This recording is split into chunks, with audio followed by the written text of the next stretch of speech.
Hi, this is Irv Shapiro with the MakeWithTech channel, where we teach people how to use desktop technologies to make things, to create things, to innovate, not necessarily to save money, but for the joy of making, of creating, and for even more joy, do it with your grandchild or your child or your friend. Today, I'm 6,000 miles over the ocean away from my home workshop. And next to me is an Ender 3 Pro that I shipped here, about 2 years ago. You see, I'm the grandfather that comes for a visit and brings a 3D printer. And if I'm going to stay for a long time, I bring some studio lights and a camera and a microphone so I can continue making videos. Today we're going to talk about Creality printers. I own 4 of them. The first Creality printer I ever purchased was a Creality 5, and I purchased it pretty much the first month it was announced and then did some videos about it.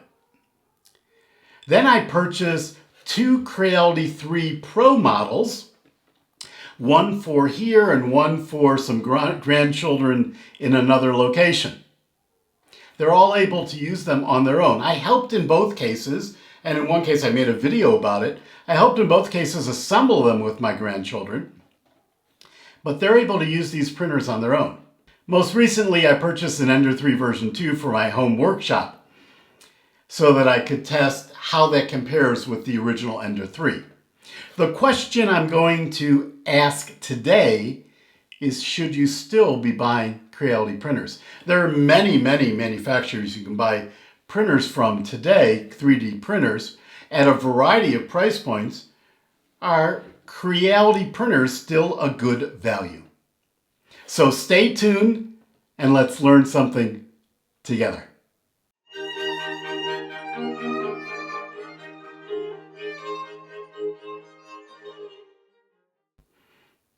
If you're new to the MakeWithTech channel, it was formerly called the Dr. Vax channel, then you probably don't know that we do videos on a range of desktop technologies, from 3D printing to electronics, a little bit of software, a little bit of woodworking, with the goal of empowering people to become artisans, craft people, to make things for themselves.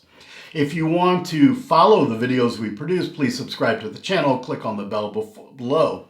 And most importantly, feel free at any time to share any of our videos anywhere on social media with other people interested in learning about making things. Our approach is to go slow and with a goal of teaching versus a goal of presenting. So some people may actually find our videos don't move quickly enough, and that's okay. We have our place in the YouTube ecosystem. Today we're going to talk about Creality, but in fact we're going to talk about Creality and in some ways compare it to Prusa, because both of those companies in mid-2010s, 2012, 2014, began a bit of a revolution in 3D printing. And what they did is they made 3D printers that produced good quality at appropriate price points, and we'll define that term in a moment, available to people for home or prosumer type of use. Let's start by looking at a slide. Creality was founded in 2014. You can see its various milestones on the right-hand side from a slide that I found on the web from a presentation one of the co-founders presented a number of years ago. They've come a long way. They now have the capacity in their factory to produce up to about 1 million 3D printers a year. The first 3D printer they produced that really brought them to the attention of the public was the CR10, and that was an enthusiast printer. Let me define that term. An enthusiast is a hobbyist who also wants to know about the ins and outs of the technology they're using. A traditional hobbyist buys a tool, they want to use that tool. They don't really necessarily care how that tool was manufactured. They don't care to take that tool apart and look at the electronics and modify it. Enthusiasts might want to do all of those things. The CR10 was a very good large format 300 by 300 by 400 3D printer that produced good quality and an appropriate price point and was hackable. You could modify it. You could work with it. And that ability to modify your 3D printer easily is something that has very much stayed with the Creality through the majority of their 3D printer line.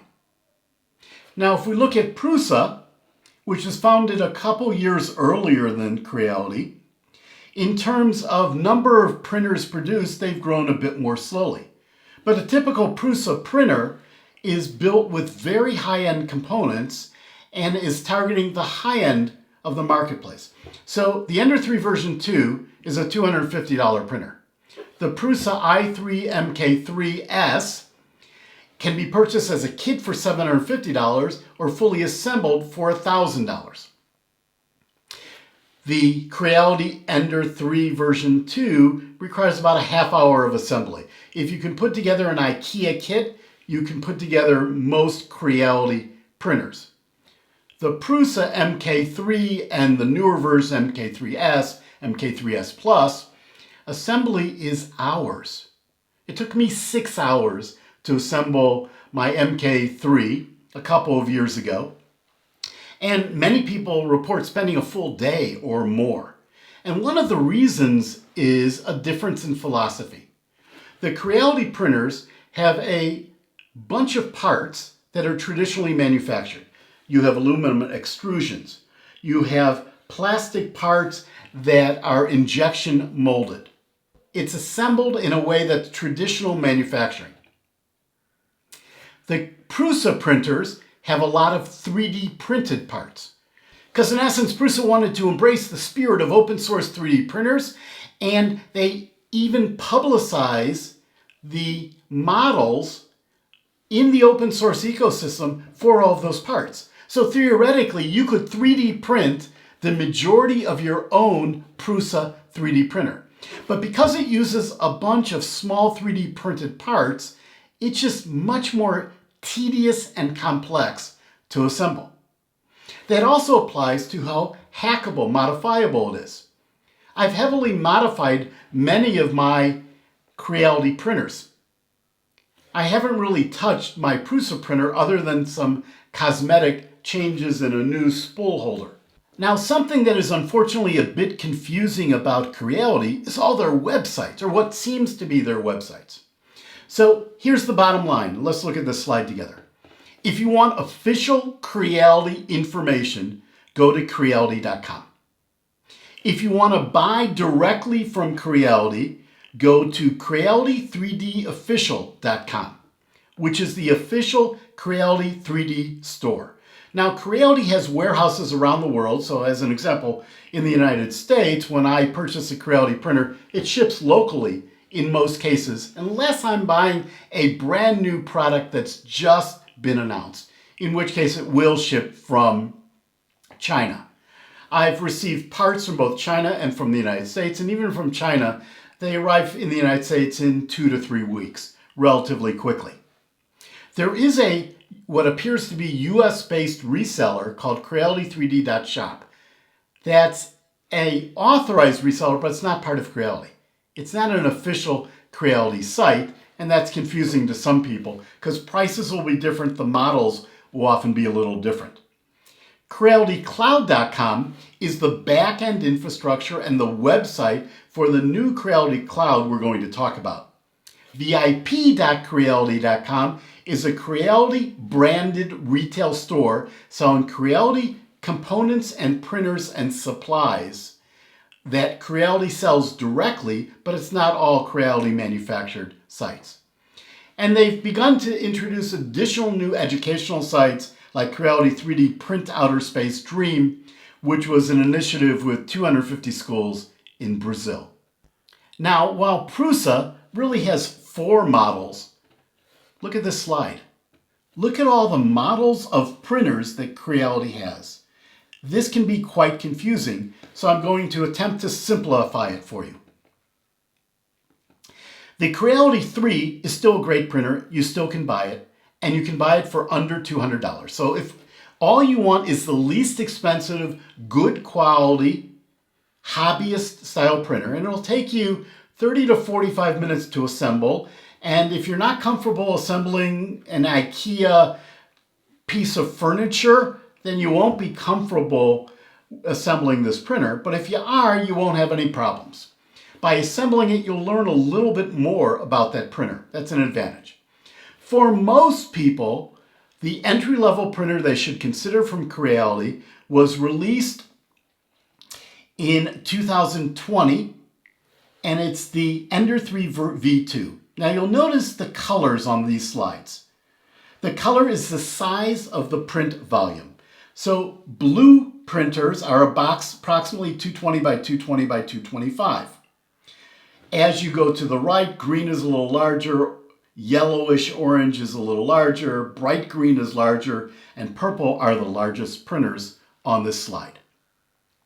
The printers in bold are printers that are both current and that I would probably recommend. In 2018, Creality introduced what is my favorite Creality printer, and that's the Creality Ender 5. It's a bit easier to assemble. It's a bit larger with a 300 millimeter Z height instead of 250. And it uses a rigid box frame. I'll show you a picture of this in a minute and explain why that's important. They also, in 2019, introduced a Pro model, which is some updated components and electronics, a Plus model, which is even larger at 350 by 350 by 400. In the past, if you wanted a really large Creality printer, you had to buy one of the CR printers. The Ender 5 Plus, I think, is an outstanding printer that you can use for a long time at very high volumes. Now in 2020, they introduced some additional printers that use different architectures. The first was the CR6 SE. Now, one of the challenges with 3D printers is you have to level the print bed. That means you have to ensure that the print nozzle is the same distance to the bed everywhere. For many entry-level printers, the way you do that is there's some wheels under the print bed. I'll show you a close-up picture of that.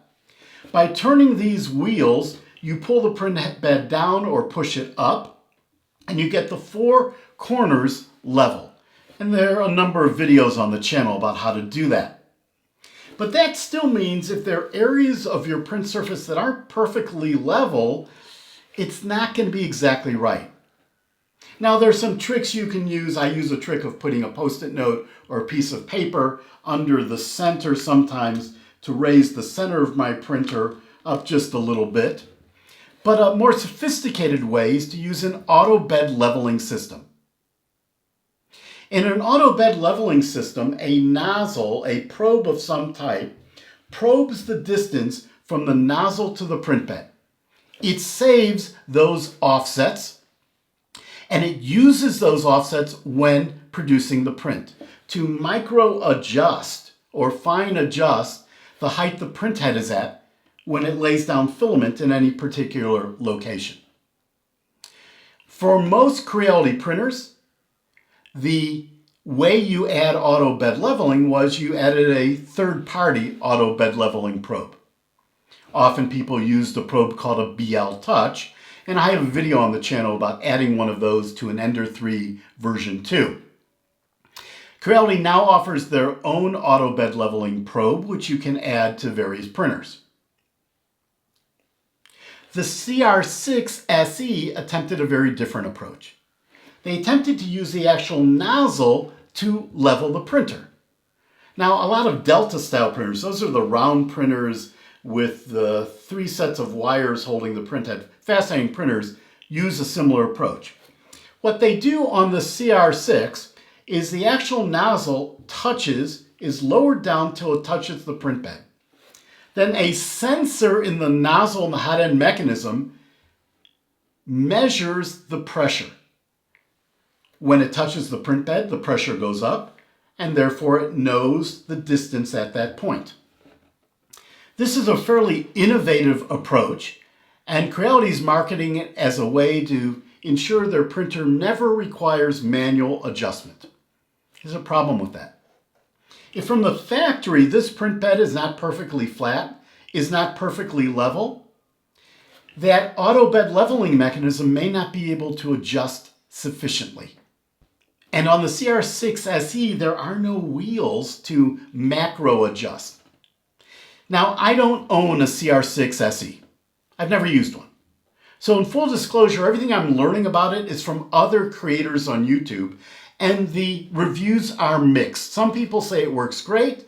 Some people say they can't get it to work reliably. So overall, the printers in this grid, the CR6 SE, the CR6 Max, the CR10 Smart, that have the new Smart ABL system, I would say are still early in their release cycle. And I wouldn't recommend them yet until Creality stabilizes that system, which is probably potentially hardware changes, but more likely firmware changes. Now, another innovation in the recent years is the innovation of the Ender 6 and the Ender 7, because those are Core XY printers. Let's explain the difference now between the Ender 3, the Ender 5, and a Core XY printer. In this picture here, you see the architecture of an Ender 3. The print bed itself moves back and forth along the Y-axis. You need to be able to move back and forth Y, side by side X, and up and down Z. Now, the fact is that you're going to have many more movements of your print head back and forth and side by side within a layer than up and down. Up and down, you basically need to move when you switch layers, or if you have Z-hop enabled as part of retraction, you may move up a little bit for a Z-hop. But the majority of the movements on the majority of prints are on the X and the Y axes. So the fact that the whole print bed moves back and forth a lot, that's going to impact the quality of your prints. On the Ender 3, the X-axis is the printhead moving on the gantry, and the Z-axis is the gantry moving up and down. Now, in addition, on the Ender 3 architecture, you have a stepper motor on the gantry for the X-axis. You have a stepper motor on the gantry for the extruder. Now, the fact that the extruder moves with the hot end means you can have a very short Bowden tube. That's a good thing, because the longer this tube between your extruder and your hot end, the more retraction you need for your prints. But the Ender 5 uses a very different architecture. Let me show you that. Here's a picture of the Ender 5 on the right and the Ender 5 architecture. The print bed only moves up and down, so the smaller number of movements. The X-axis is handled the same way, side by side, but the whole gantry moves back and forward on a rigid box frame. That makes the overall amount of vibration in the printer much less. In addition, the extruder stepper motor is not on the frame. You'll see it's just to the left above the reel of filament.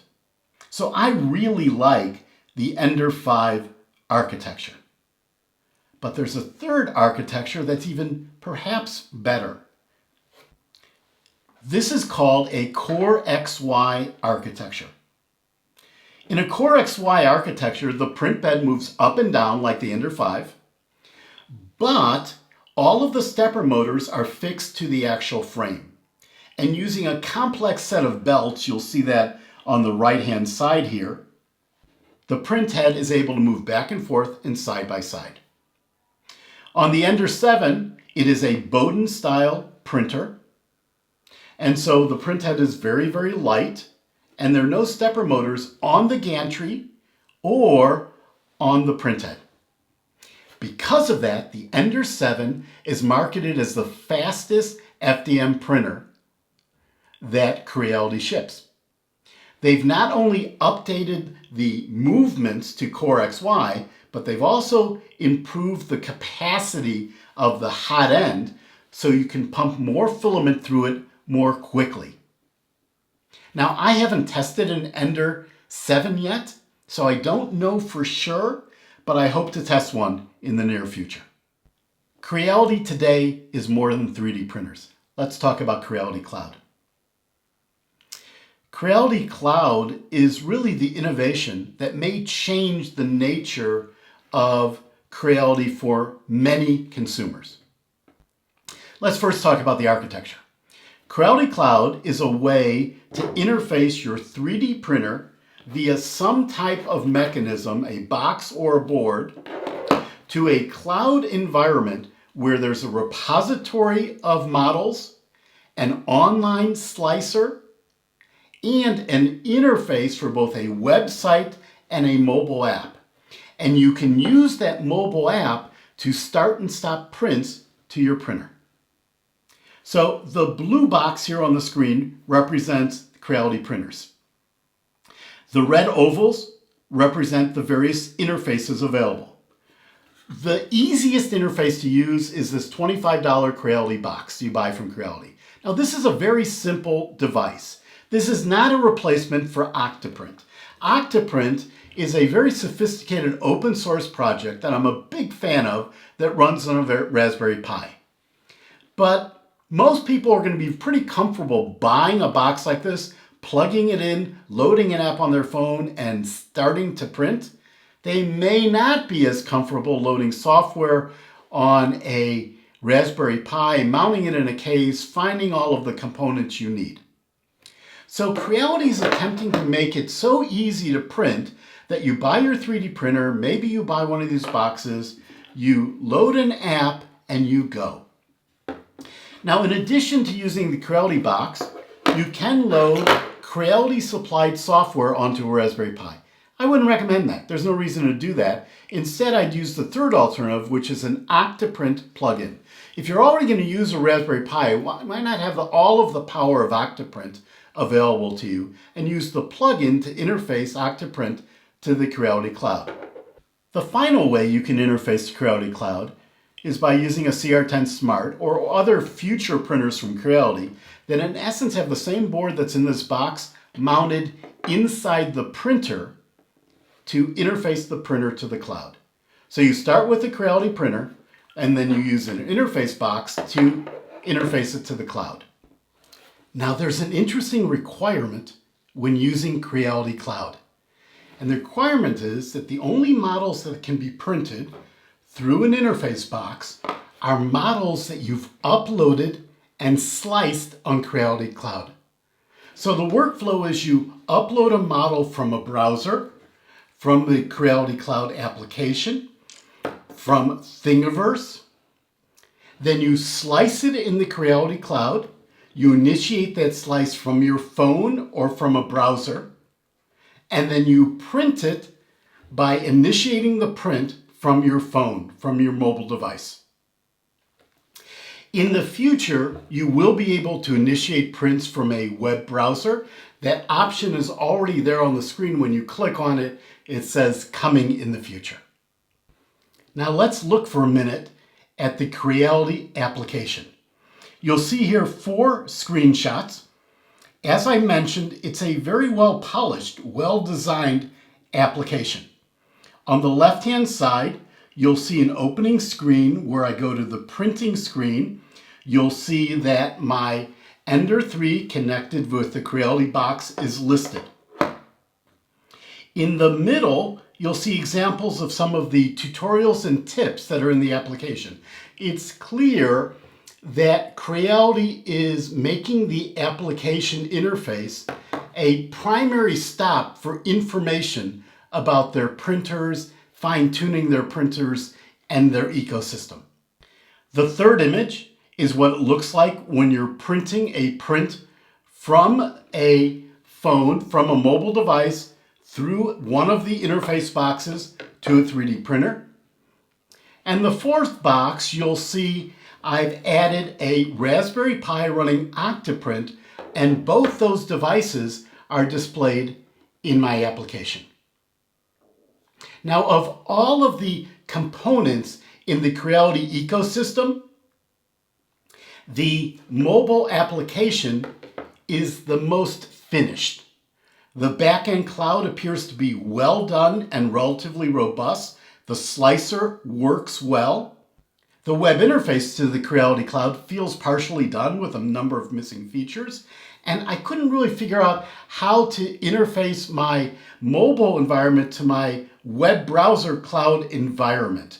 It's clear that the underpinnings for that are there. I just couldn't figure it out. So I'll be reaching out to Creality because I want to cover this a bit more in the future.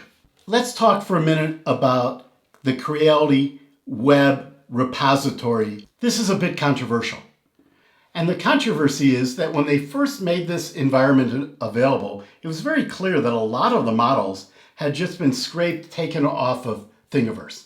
Now, legally, the models on Thingiverse, most of them are publicly licensed in such a way that anybody can use them. And so I guess legally, maybe that's not a problem. I'm not sure. That's not my expertise, but it didn't feel right. Creality has realized this is a problem, and right on both the website and in the app, they've published a notice that they're going to require anyone uploading models to their ecosystem or who has uploaded in the past to select a Creative Commons Attribution license. Now, you can only do that if you have the right to that model. And that moving forward, they will be removing models that are not properly licensed. This is really good news. They've also been very honest that the current environment is a mixed environment and there are probably models up there that are not properly licensed and you should be careful in how you use them.